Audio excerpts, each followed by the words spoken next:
Davis trade options. Pelicans forward Anthony Davis has requested a trade, and so the season has passed. Now we must figure out what to do with him.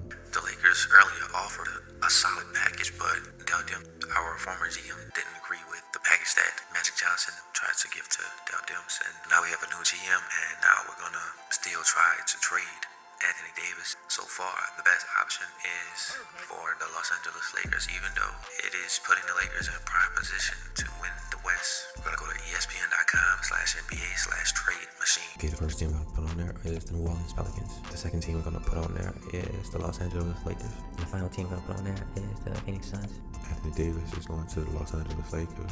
Simon Hill is going to Los Angeles Lakers. The Lakers are going to give up Brandon Ingram to the Pelicans, Kyle Kuzma to the Rollins, and so far that is a projected item. And then Lonzo Ball goes to the Phoenix Suns. This probably won't work, but because of the 4th and the 6th pick, the Phoenix Suns are going to give the 6th pick to the Lakers, and the Lakers are going to give that pick to us. And so the Pelicans will get Brandon Ingram, Kyle Kuzma, the 4th pick, and the 6th pick. This won't work on the trade machine, but it will work in real life. And I mean, there are several reasons why. Because the Pelicans, $7 million, the Lakers taking up $37 million, and the Phoenix Suns, 7.5. Now, financially, the numbers won't match, but with the 2 picks, everything will balance out. But the question is this enough? Is this acceptable? Are we giving away a generational talent for 2 players and 2 potentially good players? Is this enough? What else?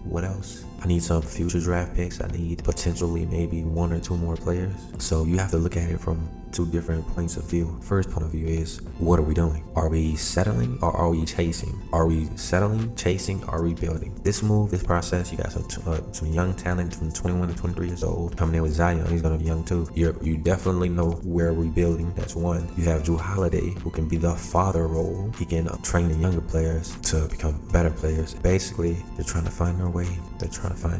We're gonna build the team where we can still make the playoffs. It's not about winning the championship. It's all about surprising people, to show them what we're capable of. Stepping stones, or the stones that no one want to step on, but you must go through the process to get to the point where everything will flow easily like water. You have to go through the process. And I remember a few years ago, I was like Ball, Kuzma, and Ingram. There's something special about each one of them when they were all together. That's the only thing that I hate, that they have to separate like this. But when they were all together, I'm not saying they were the greatest in the world, but you just saw sparks of potential, little dashes of light here and there. It may look like we're settling, but by the year 2022, these guys are going to be a force to be reckoned with. They're going to surprise a lot of people. Now, I know a lot of people believe the Pelicans aren't really that good, but they're secretly, they can make the playoff if they make the right moves. People are trying to downplay the fact that we're getting rid of a generational talent to acquire a generational talent. Don't mistake Zion for anybody in the past. Zion is basically means kingdom heaven. So this is our chance to, we've had CP3, we've had AD, and now we're going to Zion. This is it. You're giving up a generational talent to acquire 3 of the top 6 players in the NBA draft. You're getting 2 young studs with the potential to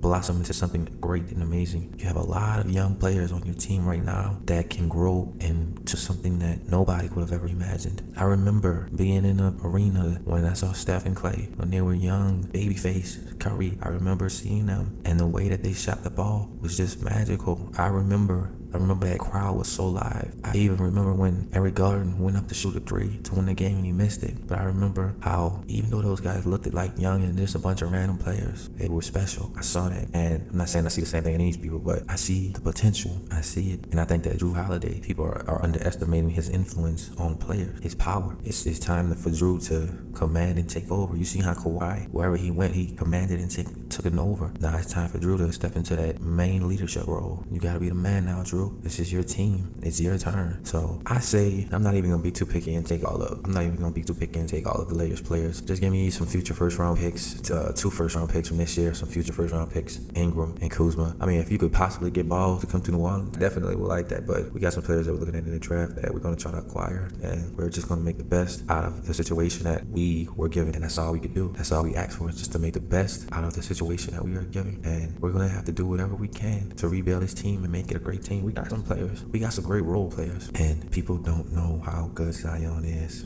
Generational talent. They put that so lightly. They don't understand. When you get a generational talent, you have to put players around him. Look at Milwaukee. Look what they did with Giannis. I know they didn't win the East, but they could have if Kawhi wasn't on their side. You have to build. You have to decide what you're going to do. Rebuild or build a team to win it. Either way, I still see you making the playoffs this year. I know they got some great teams in the West, but no matter what you do, I think that we are going to surprise a lot of people. You might want to get them tickets now because it's about to get real. It's about to get serious. And I see something really great happening very soon. If you don't believe me, I promise you it's going to happen. Just watch the Pelicans. David Griffin, y'all sleeping on this man. Like, he got some stuff in store that is going to change everything. Everything is in David Griffin's hands. I said that the first time, and I believe that he will make it happen. So good luck to the Pelicans. Let's get some W's. Let's get some wins. Let's get to the playoffs. That's our goal this year. Our goal this year is to get to the playoffs. That's it. There's no other goal for this year. There are other goals, but our primary goal is to make it to the playoffs. We don't even know who's on the team, but just be ready.